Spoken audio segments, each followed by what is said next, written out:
están? Bienvenidas y bienvenidos a un nuevo capítulo de Contexto Local a través de TV OCT Araucanía, canal 50 para Temuco y Padre Las Casas, señal digital abierta Full HD y también canal 61 para todo el sur de Chile, desde Talca hasta Coyhaique, Temuco, Concepción, Chillán, Los Ángeles, Puerto Varas, Valdivia, Osorno, Puerto Montt, la Isla Grande de Chiloé y Coyhaique, como ya mencionábamos. Hoy día vamos a conversar con un destacado académico de la Universidad Católica de Temuco.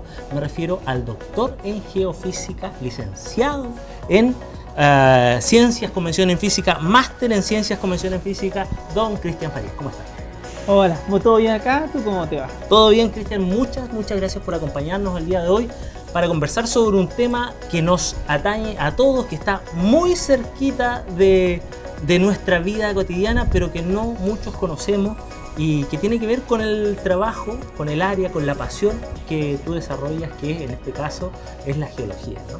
Claro, la geociencia en general. Claro, vivimos en una tierra de terremotos, nos encanta decir eso. Chile es como estos países donde nos encanta tener este meme de que si el terremoto tiene magnitudo a nadie le importa. Sí. A ese nivel llegamos de alguna manera.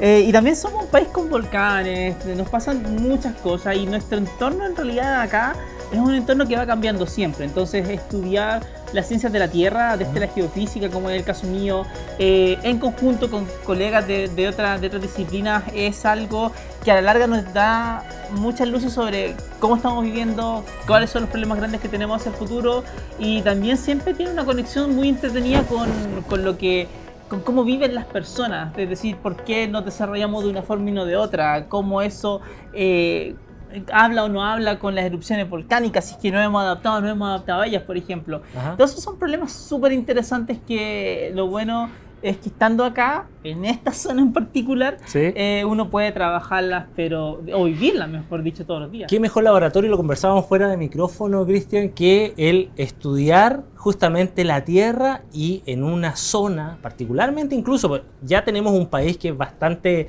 diverso, ¿no? Uh-huh.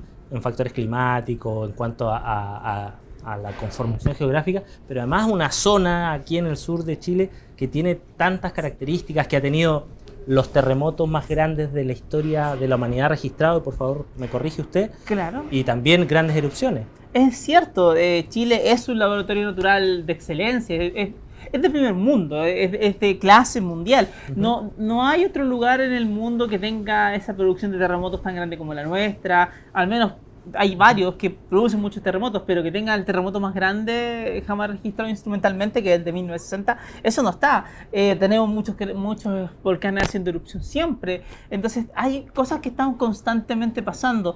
El otro día, hace un tiempo atrás, hablábamos con un estadounidense acerca de su propia zona, que es Cascadia, donde tienen sus terremotos, sus volcanes. Y para ellos lo que nosotros vimos acá, nuestra subducción de la placa de Nazca con la placa de Sudamérica, es como lo de ellos, pero con esteroides. Entonces cuando ya estamos en eso, significa que estamos a primer orden mundial, claro. Estamos en un espacio donde nos encontramos con uno de los mejores laboratorios naturales, pero por lejos del mundo. Yo me imagino que en tu formación, que has tenido la experiencia de estar en otros países, el doctorado en Alemania y todo, el venir o ir en este caso desde Chile, para muchos científicos que abordan las mismas temáticas que tú, debe ser también un privilegio el que ellos sientan que tú estás en Chile, en un país como, decíamos, si no estás en Chile, en Islandia debe ser de lo mejorcito para estudiar estos fenómenos, ¿no? O sea, cuando estás afuera y conoces gente, una de las cuestiones que te preguntan es un poco la vivencia. Yeah. Porque no han tenido la oportunidad de estar metidos en un gran terremoto. Eso no les ha tocado, por ejemplo. Entonces ahí es donde uno puede contar acerca de cómo lo vivió, qué se sintió, cuál fue el impacto. Y esa visión yo siento que uno no la tiene que perder, porque es parte de la experiencia propia, de cómo uno fue creciendo también. La curiosidad científica en ese sentido, ¿no? A eso se refiere, porque los científicos tienen esa lógica de ser investigadores, de querer, claro, estar descubriendo cosas. ¿Cómo nace este interés en ti? Se viene desde siempre, pero a ver, la primera vez que vi un volcán yo tenía 2 años y medio. Mi papá era asistente social en gendarmería en Calera y en Quillota, allá en la quinta región interior. Ajá. Y después a él lo trasladan a la colonia penal que está en Vilcún, hacia un poquito de la cordillera. ¿Sí? Y de ahí entonces nos ponen en una casa y de la casa la primera cosa que se ve es el volcán Yaima gigante al frente tuyo. Entonces eso ya era una cuestión importante. Y al año siguiente hay un volcán que hace erupción, que es el Lonquimay. Entonces mis primeras memorias del sur son de eso, en definitiva. Volcanes. Un gran volcán y otro volcán haciendo erupción. Y claro, a partir de ello es que siempre me gustó estar dando vuelta en torno a esto. Eso sí, en algún momento vas mutando, pasas a querer ser paleontólogo por los dinosaurios, después te das cuenta que no, después siempre estudiar algo con ciencia, estudiar astronomía, después me acuerdo que fui a una escuela de verano en la Universidad de Chile, cuando estaba en la educación media, y me acuerdo que conocí a un físico que se llama Ariel Tripeño, que me dijo, oye, mira, pero te gustan muchas cosas, entonces lo mejor que podía hacer es, entra a estudiar física, así no te casas con ninguna. Entonces, básicamente, aprendes cómo modelar los procesos grandes, pero todavía tienes como la posibilidad de ir viendo exactamente cuál de todas las cosas que te gustan. Una especie de bachiller, pero de la ciencia. Claro, ¿no? pero de ciencia bien dura. Bien Entonces, dura, sí. no, Sí, no es fácil. No, nada es fácil, la verdad. Yeah. Y de ahí, en efecto, había harto que él tenía razón, pues y era que al poder estudiar física, después te vas dando cuenta que piensas en modelos siempre. Entonces, cuando después empecé a estudiar geociencias, como enfocándome en la geociencia, mi approach a la geociencia siempre fue como desde el modelamiento, desde las grandes ideas, y claro, eso me da un complemento con lo que hace un geólogo, que obviamente es muchísimo más especialista que yo en muchas cosas, pero nos podemos complementar bien porque las cosas que a un geólogo de pronto le faltan, yo las puedo dar, y al revés, lo que a mí me falta, me las puede dar. Finalmente, todo este tipo de estudios y de trabajos no pueden ser si no son de una forma multidisciplinaria, ¿no? No, imposible. En cosas como las que estamos trabajando acá, ¿sabes? No sé, si uno quiere ver, por ejemplo, cuál es el impacto del futuro gran terremoto que podríamos tener en el sur, la pregunta tiene aristas por todos lados, implica entender cómo una zona se ha desarrollado. Eso es trabajo para los geógrafos, es trabajo para los antropólogos, es trabajo para los sociólogos. Ellos que te dan un input que uno mismo lo entiende también, porque los procesos que tú puedes modelar tienen un impacto en la vida de las personas. Entonces no solamente hablas de la disciplina, sino que naturalmente como que terminas enganchándote con gente de distintas disciplinas. Claro, y también vas abriendo las posibilidades de resultados, me imagino. Tal cual. O sea, cuando uno ve, por ejemplo, hablar de gestión de riesgo de desastre, empezar a darle una vuelta a cómo tú manejas el riesgo para evitar el siguiente desastre, las personas que están involucradas ahí son sociólogos, son arquitectos, son abogados, incluso son economistas que ven la parte obviamente de las pérdidas económicas, y también ingenieros, también hay físicos, también hay geofísicos, también hay geólogos. Entonces la mezcla que se da, los distintos lenguajes que se conjugan, son de una riqueza increíble, y yo creo que soy en muchos sentidos bastante suertudo de poder estar dando vueltas en este entorno y de poder aportar en ese entorno también. Hay un momento que me imagino que debe haberte marcado también en tu lógica personal, como a todos los que vivimos el terremoto 2010 en Chile, pero también desde el punto de vista de tus intereses. ¿Cómo viviste el terremoto y dónde estabas? ¿Cómo ocurrió eso? ¿Cómo fue? Terremoto en 2010 yo estaba acá en Temuco. ¿Ya? Estaba en la casa de mis papás y me acuerdo que habíamos recibido visita, entonces la casa estaba llenísima de gente. Así que me fui a acostar relativamente temprano. No viste Arjona en el Festival de Viña, que o sea, bueno, menos mal que no vi Arjona.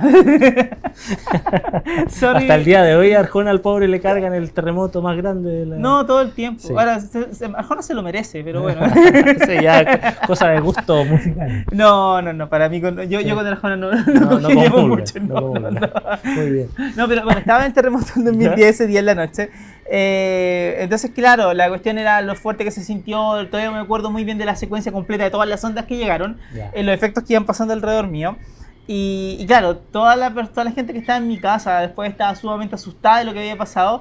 Yo estaba pensando dónde había sido. El epicentro. Claro, dónde se había generado. Entonces después prendíamos la radio y había que escuchar la información de distintos lados y tratar de tener una idea de dónde podía ser. Y como en ese tiempo estaba haciendo la tesis de magíster, entonces la cuestión era, oye, mi tesis es en cómo los terremotos afectan a la actividad volcánica. Entonces la pregunta era, ¿este terremoto qué diablos va a hacer? Así que parte de mi tesis agarró ese terremoto y empezó a ver qué podía pasar. Básicamente cambió un poco el foco de la tesis que estaba desarrollando. Sí, añadió un capítulo completo. Y además que al pasar de los días me imagino que ya prontamente tú comenzaste a entender la dimensión, y además me imagino por los contactos, por las redes, por acceso a la información privilegiada de cierta forma, pero pronto se comenzó a saber públicamente el tremendo terremoto que había sido, uno de los más grandes de la historia también. También, bueno, en esa época no tenía el nivel de contacto que tengo ahora. Ahora si pasara algo, ahora estoy seguro que sabría muchas cosas que antes no sabía. Muy bien. Pero en esa época, claro, no era difícil darse cuenta cuán grande había sido. Y uno se puede dar cuenta por cuánto dura un terremoto. Los terremotos, mientras más grandes son, también duran más tiempo. Entonces, a la larga, uno sabe más o menos que un terremoto de magnitud 8 te va a durar como 2 minutos, quizás un poco más. Uno de magnitud 8 y medio, quizás más, te dura como 3 minutos, 3 minutos y medio. Entonces, como que ahí uno va viendo que como puede ir sacando cuenta y estimar a partir del tiempo. Y eso, perdón, dura más porque el movimiento es mucho más fuerte. No, porque con un terremoto grande, lo que tú tienes es que tienes dos placas que están muy bloqueadas en un momento y se empiezan a desbloquear. Pero no se pueden desbloquear de una sola vez una zona muy grande. Tienen que partir desbloqueándose en un lado y luego se van desbloqueando en otro y en otro y en otro y en otro. Y cada vez que se va desbloqueando una partecita, se generan ondas. Entonces al final, como es muy grande el área, cada vez que se va desbloqueando se van generando más ondas y se te genera un tren cada vez más largo. Entonces, por ejemplo, uno puede estimar a partir de eso cuánto duró, cuánto tiempo estuvo moviéndose el suelo para alguien en Valdivia en 1960, y eso tuvieron que haber sido como 10-12 minutos más o menos. O sea, imagínate, una locura, ya parecía que el mundo se llegaba hasta ahí. Sí, absolutamente, o sea, la gente de esa época habla de que el mundo se iba a acabar y que eso pensaban, entonces claramente no tenían otra cosa que pensar, o sea, estamos hablando de una cuestión que era muy, muy, muy fuerte, muy larga y que no paraba nunca. Además, todo el desastre que provocó eso, con la cantidad de vidas que tomó el terremoto.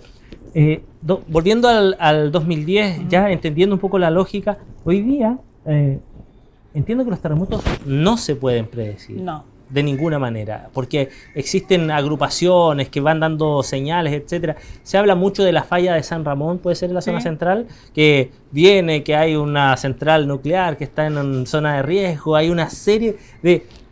Yo creo que tiene mucho de información de alguna parte, pero se van construyendo mitologías alrededor también, ¿no? O sea, estamos llenos de mitos y concepciones que son incorrectas respecto a los terremotos, respecto a las erupciones volcánicas.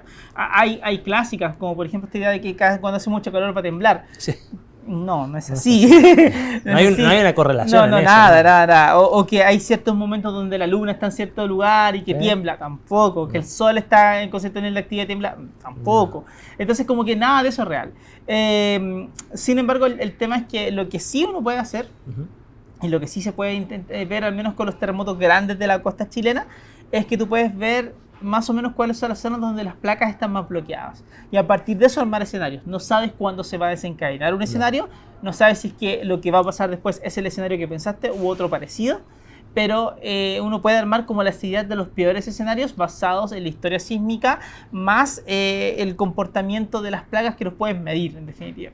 Pero eso es distinto a predecir, porque tú puedes decir, mira, el peor escenario de la zona central de Chile hoy en día es un terremoto de magnitud 8.7, por ejemplo, en las costas de Viña Valparaíso y para el norte y para el sur, pero no necesariamente eso va a ocurrir. Puede que sea un terremoto de magnitud 8.3, por ejemplo, que ocurra. ¿Y cuándo? Tampoco tengo idea. Entonces te fijas que hay varias cosas que hacen que no tengas la predicción, pero sí tienes el escenario. Y con el escenario tú puedes hacer mucho, porque el escenario te sirve para planificar. La predicción honestamente no te sirve para nada, aunque alguien pudiera hacerlo, que dudo que en algún momento podamos. No te ayuda a salvar vidas. Lo que te ayuda a salvar vidas es construir bien, planificar bien dónde vas a construir, y para eso la ayuda fundamental que tienes es el escenario. Es como, esto es lo que puede pasar, y a partir de eso tú puedes armarte una idea. Afortunadamente hay mucho trabajo en eso también.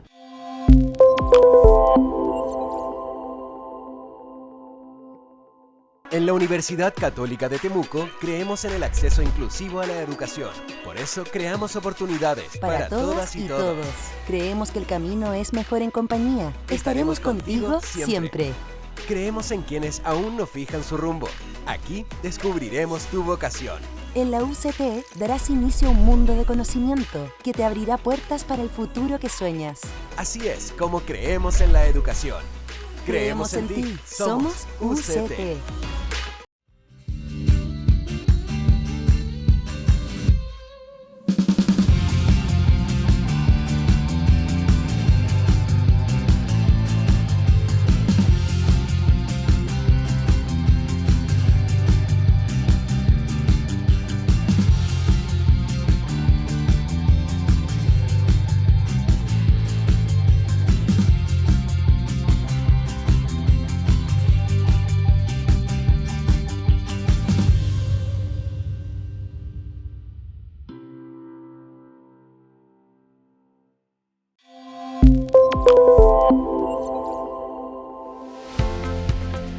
tuvimos la oportunidad de conversar con un planificador territorial, con don Fernando Peña, el doctor Peña, y también nos comentaba que existe poca normativa respecto a las construcciones rurales. Poquísimo. Y eso me imagino que genera un gran inconveniente a la hora de poder prevenir absolutamente, alguna catástrofe, porque ¿no? el problema es que, claro, cuando los planes regulares son viejos, entonces la zona urbana es bastante acotada, pero después la ciudad crece en lo que técnicamente es zona rural, pero en la práctica es una zona completamente urbanizada. Entonces, cuando eso pasa, te enfrentas a una contradicción que después hace que planificar se te haga mucho más difícil. O sea, ¿cómo pones, qué instrumento usas para poder regular cierta cosa si tus instrumentos están totalmente fuera de foco? Y eso es parte del desafío que hay que hacer ahora, pero ese desafío lo vamos a poder cumplir siempre y cuando los tomadores de decisiones como que entiendan que esto es un problema fuerte que tenemos. Y la verdad es que no se ve que haya una conciencia muy grande muchas veces en los tomadores de decisiones. ¿Cómo trabajan ahí los científicos, los académicos, que es tu caso, con aquellos tomadores de decisiones, con la posibilidad de construir o de aportar a las políticas públicas? Porque finalmente se trata de eso. Claro, ¿no? eso es un tema complejo, porque en general el científico no lo hace. Pero es que también tenemos que entender cuál es el incentivo de un científico. Es decir, al final un científico hace ciencia para ganarse la vida. El científico come gracias a la ciencia, básicamente. Entonces, ¿qué es lo que hace el científico? Bueno, investiga y cómo hoy día medimos la productividad académica, la medimos con la cantidad de artículos que vas sacando en un año, en qué revista están ellos, con la cantidad de proyectos en los cuales participaste, si te adjudicaste uno como investigador principal o no. Ninguna de esas cosas que te menciono está en la línea de ligarte a algún tomador de decisión para poder influenciar las políticas públicas. No existe ese incentivo. Entonces un académico tranquilamente podría decir: ¿por qué lo voy a hacer? Claro. Ya gasto suficiente tiempo en esto, ya es suficientemente árido esto, como para que más encima me tenga que poner a hablar de otra cosa que me va a costar más. Para peor, muchas veces un científico no tiene mucho las capacidades desarrolladas como para poder hablarle a una persona que no habla el mismo idioma que él. Exacto. Y ese idioma es muy técnico, entonces es complejo salir y explicarle a alguien algo si no se lo sabe bajar de alguna forma. Y afortunadamente en el tiempo, de estos últimos años, sí ha habido un cambio, creo yo, y hay varios científicos, varios científicos que hemos salido, que hemos podido llegar a conversar con distintas personas y plantear temas, pero lo estamos haciendo ahora. Yo siento que tenemos que hacer mucho más de eso. Ahí hay una falencia, tal vez una brecha entre la bajada del conocimiento y la generación, pero esa brecha tú has podido sortearla muy bien y tienes también un reconocimiento como divulgador científico, porque has podido, incluso a través de libros, pero con la generación de redes, te has enlazado muy bien con la comunidad, lo que te ha tenido en permanente presencia también en los medios de comunicación, que al final del día son los que están siendo consumidos por la mayoría de las personas, y es ahí tal vez donde radica ese valor. El trabajo que has hecho con las redes sociales y que te ha llevado a otras plataformas mucho más importantes en todo Chile a nivel internacional. Estar ahí presente contribuye mucho a la divulgación y tanto como contribuir a la divulgación, contribuye a la sociedad, a la comunidad, al usuario final, ¿no? O sea, eso es lo que uno busca eso es lo que yo busco con la divulgación al final del día. O sea, la idea es iniciar una conversación sobre nuestro entorno y sobre lo que podemos hacer hacia el futuro, esa conversación no comienza a menos que uno de alguna manera u otra logre hacer esa traducción, logre hacer esta bajada. Para mí el foco está en cómo hacer que alguien emocionalmente consuma lo que yo quiero que consuma. No, yo no tengo que llegar a enseñarle algo a alguien, porque no necesariamente esa persona va a querer que yo le enseñe algo, pero si es que logro conectar con esa persona de alguna forma, claro, ahí sí puedo transmitir un mensaje. Y eso ha sido súper bien recibido por muchas personas, lo cual obviamente me tiene muy contento. Miles de seguidores, estamos viendo las redes sociales y tienes miles de seguidores y además con historias muy entretenidas. Ahí nos puedes dar el ejemplo de cuando nombras los volcanes como, no sé, como animales, gatos, sí, como gatos, ¿cierto? ¿Cómo eso, cómo se te ocurren esas cosas y cómo? Me imagino que no llegabas a dimensionar cómo iban a aprender estos temas. No, nunca lo dimensionaba. Me acuerdo que la de los gatos, por ejemplo, fue porque fue de la nada. Había uno habla de que los volcanes se comportan distintos. Es decir, no todos los volcanes hacen erupción de la misma forma, no todos los volcanes tienen la misma cantidad de sismos, ni el mismo tipo de sismos. Cada uno tiene como su propia personalidad de alguna manera. Y un día estaba yo de domingo en la mañana tomando desayuno y veo a una de mis gatas, que es una gata gigante muy gorda, echada en una alfombra. Y la primera cuestión que se me viene a la cabeza es como, esta gata es muy gorda, es como robusta y está durmiendo como el volcán Yaiba. Dije, ya, y si los tiro un poco más, a ver, ya, esta gata es como el volcán Yaiba. ¿Qué sería un gato como el Villarrica? Ya, si tiene que ser un gato hiperactivo. Vale, ¿qué sería un gato como el Calbuco? Ese tendría que ser un gato que te ataca por sorpresa, porque el Calbuco hizo erupción en el 2015 casi sin dar nada. Entonces llego, te juro, me habré demorado 15 minutos en escribir la idea. Como ya, escribo 7 tweets, uno detrás del otro. Un hilo. Un hilo. Un hilo, básicamente. Claro. Y luego almorzamos con la familia. Me acuerdo que fui al cine. Ya sabía que lo habían estado compartiendo un grupo de gente, pero pensé que iba a llegar hasta ahí. Salgo del cine y de pronto un mensaje de amigo, oye, estás en Canal 13, esta cosa, y yo, pero ¿qué pasó? y ahí te das cuenta que después hace una revisión, es como geofísico, liga los volcanes con los gatitos, y es una cuestión que explotó con una locura. Y directamente asociado a los gatos, porque entiendo que los videos de gatos son los más vistos en internet, claro, en YouTube, sin querer. Claro, pero no lo pensé en ese momento, claro. no fue consciente mío el poner gatos, en definitiva. Claro. Y eso te lleva a seguir escribiendo, a seguir generando comparaciones que fueron muy bien recibidas por la comunidad. Claro, después hicimos la de los clubes de fútbol, que también funciona bien y que la puedes explotar cada cierto tiempo porque la tabla de posiciones cambia, entonces puedes hacerlo. Con un amigo mío una vez hicimos uno con distintos tragos que también le gusta a mucha gente, entonces como que mientras uno vaya hablando de humanizar de alguna manera estos fenómenos, es como dándoles características como con las que te puedas sentir identificado, claro, ahí uno tiene una ganancia muy grande y yo creo que eso es parte de la divulgación, tratar de encontrar esa analogía de alguna manera. Muchas veces se pierde el camino de los divulgadores porque están comprometidos ciertos hitos, se publican en revistas científicas y bien, gracias, pasamos a lo siguiente, pero incluso tú has llevado esos tweets a publicar libros. Y eso también tiene un valor, porque estás poniéndola en otra dimensión también. Claro, sí.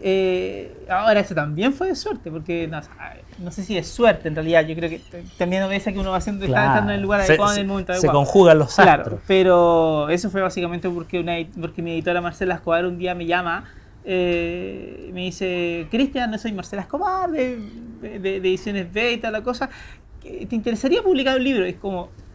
¿En serio? ¿Estamos hablando en serio? No, sí, ¿verdad? ¿Y cómo? ¿De qué? Entonces empezamos a hablar y estamos en eso.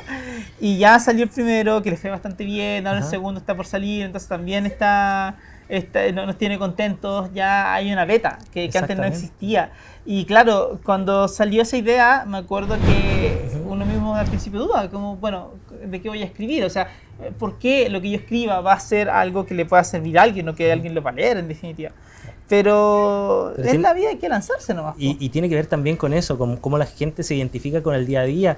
Yo me acordaba con tu primer libro de esta publicación que fue un éxito mundial, Freakonomics, que salió hace unos 10 años atrás, puede ser, y que explicaba las cosas en sencillo. Cualquier hecho físico y iba dando explicaciones muy, muy prácticas y que hasta el día de hoy un éxito de ventas, han salido muchos Freakonomics a partir de ahí. Claro. Yo creo que es una beta que probablemente te interesaría seguir desarrollando. Sí, claro. Ahora la pregunta es cómo la mueves hacia otros temas, porque el asunto, por ejemplo, el segundo libro es un libro de desastres. Entonces, claro, la idea es como una especie de manual de cómo sobrevivir a los desastres. Entonces el problema es que se te vuelve un poco más denso, porque obviamente hay una parte de toma de decisiones, son temas de Estado, son temas como más complicados, entonces como que a veces igual, mientras estás escribiendo, se te ocurre un chiste maravilloso y dices, no aplica. No, mira acá, el tema está muy serio, quizás no es lo mejor, pero ponte tú, seguramente más de algún chiste queda y de alguna manera igual se puede aliviar, pero lo importante es que sea digerible y que sea manejable por todos, siempre.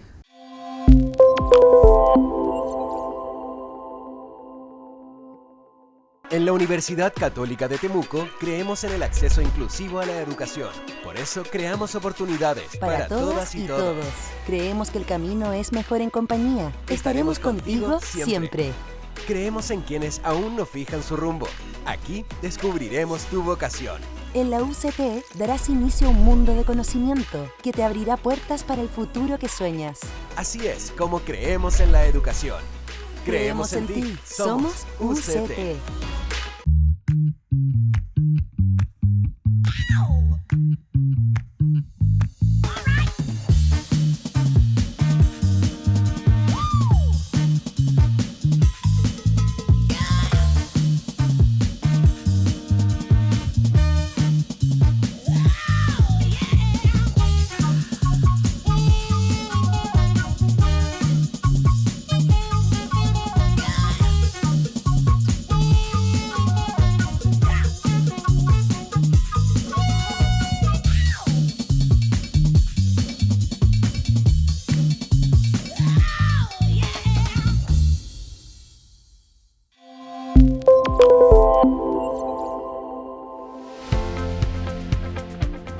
Y volviendo al tema de fondo, que es parte del trabajo que tú haces desde el punto de vista académico y científico, lo decías al comienzo, tenemos un país sísmico, pero también tenemos un país volcánico, te inspiraron los volcanes en la primera infancia y hoy día vives a los pies de un volcán en permanente latencia, por llamarlo de alguna manera, Claro.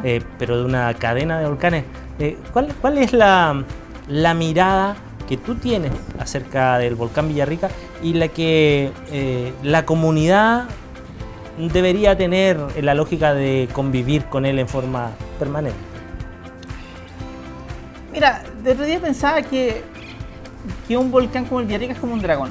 Ajá. Es decir, un dragón, tú no puedes esperar que el dragón no tire fuego en algún momento. No sabes cuándo, pero el dragón en algún momento va a salir a quemar algo.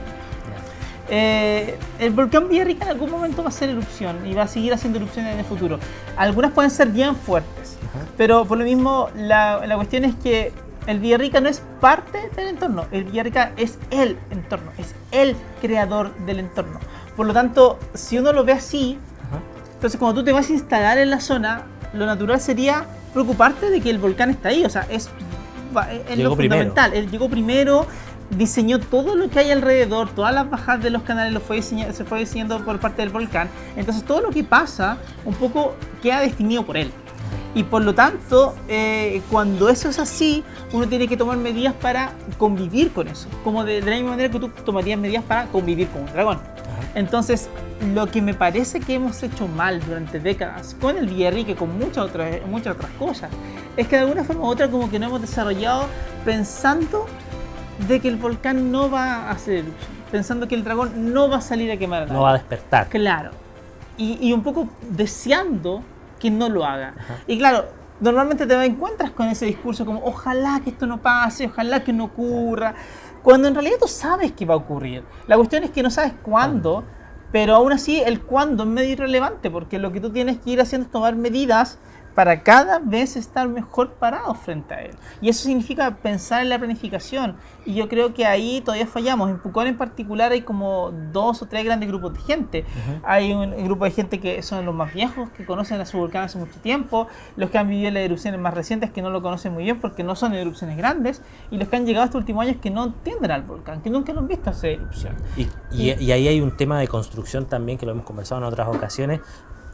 Luego de la pandemia, durante la pandemia, mucha gente migró, ¿no?, a esta zona, exacto, a construir, etcétera, no necesariamente en los mejores lugares, porque en temas de parcelaciones te venden lo que sea. Claro, y eso es terrible porque al final cuando ves que en el hecho la planificación territorial hace el mercado no tiene un incentivo para preocuparse del volcán.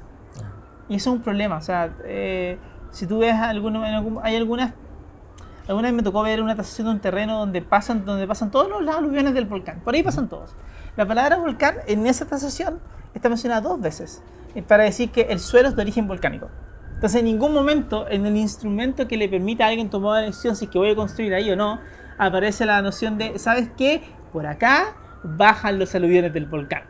Y han bajado todos estos años, todas estas veces. Y volverán a hacerlo probablemente. Y lo van a volver a hacer por ahí. Entonces, ese tipo de cosas son las que hacen que uno se quede con ese sabor medio agrio en la boca de alguna forma, porque es necesario, súper necesario, que exista una toma de decisiones basada en los hechos, en la evidencia. Y yo sé que hay mucha gente en Pucón que quiere que eso ocurra, que haya una toma de decisiones basada en la evidencia, que haya un desarrollo muy grande en la zona, pero que obviamente ese desarrollo tenga un correlato con el riesgo, es decir, que se entienda que estás desarrollando de bajo riesgo, que tienes que manejar esos niveles de riesgo. Cuando no lo hacemos, nos metemos en problemas solos. Al final el desastre lo vamos incubando nosotros mismos. Hay un concepto que yo aprendí de ti hace algunos años y no me olvidé más. Los desastres naturales no son tales, No, son desastres. Son desastres, punto. Porque en efecto el desastre lo construyes. A ver, si el volcán Villarrica no tuviera nadie alrededor, hiciera una erupción con aluviones que bajan, no pasa nada. Los aluviones tomarían la típica zona, los típicos espacios por los cuales van a bajar, nadie sería afectado, ninguna construcción sería afectada y básicamente pasaría casi sin pena ni gloria.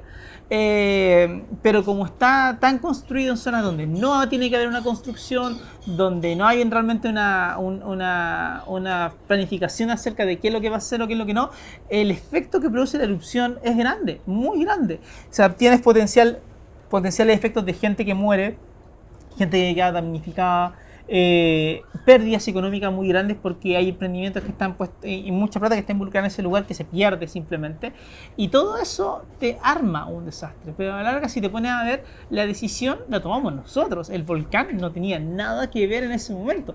Lo único que hace el volcán cuando hace erupción es venir a preguntarte si acaso estás listo o no estás listo para él, si hiciste tu tarea o no hiciste tu tarea.